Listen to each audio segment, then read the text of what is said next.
Mark Rogers TV with you once again, talking BCS conferences minus the C, because when it comes to the Big East and the ACC this season, they will have no impact on the national championship race this season. First, the Big East really has never played with the big boys, never played with the other five major conferences. Pitt, West Virginia, and Cincinnati have been the best programs in the Big East over the last 5 years or so. But when they step out of conference, it often is very embarrassing, i.e. the Sugar Bowl last year, Cincinnati against Florida. The Big East doesn't have a national program, can't play on a national stage. The only time they ever compete in BCS bowl games is when they play the ACC, the subject of our video here, because the ACC this season was hyped as a top conference, playing with the SEC possibly, and certainly with the Big 12 and the Big 10. Georgia Tech, the champion of last year, lost to Iowa in the Orange Bowl, of course, because the ACC, like the Big East, never can beat really the top teams in bowl games. And Georgia Tech carries it over to this season. They lose on the road at Kansas, a team that lost to North Dakota State. That's a horrible loss, and that's just one of many.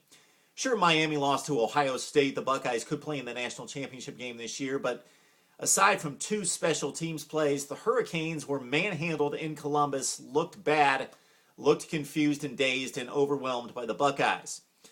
Then we look at Florida State. They had a showdown at Oklahoma, and the Seminoles were hyping themselves as a national championship contender and the best Florida State team we've seen in 7 or 8 years. And they were the embarrassment of the young college football season. Trailing at one point 44-7, Oklahoma ran roughshod over the Seminoles. The Seminoles probably a marginal top 25 team at best.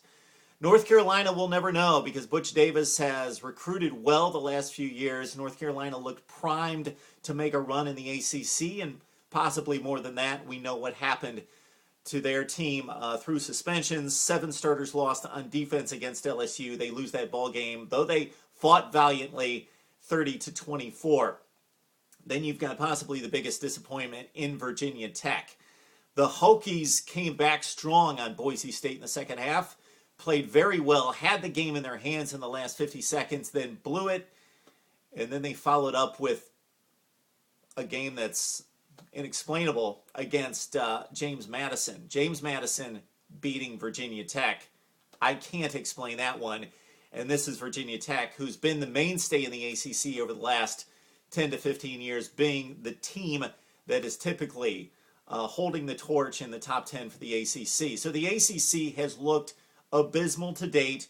Here are the games. There's still plenty of non-conference games for the ACC to make amends, although I highly doubt it based on the past. We've got Wake Forest, who's been strong in the past. They're down this year. They've got a date at Stanford, and they play Vanderbilt at the SEC down the road. BC's got their annual date with Notre Dame, a decent Notre Dame team, but nothing great there. Clemson, down this year, plays at Auburn and South Carolina. Don't expect a whole lot there. Maryland at West Virginia, that's probably a loss as well. Miami, next up against Pitt. Now you've got the two conferences we're talking about right here going up against each other. And that's been the trend in recent years. The only time the ACC wins a big out-of-conference game is against the Big East and vice versa. Florida State takes on BYU this week, and then also they've, of course, got the Gators down the road on the last game of the season. Georgia Tech takes on arch rival Georgia. Georgia's down, so Tech will have a shot in that game, and that game typically a toss-up anyway.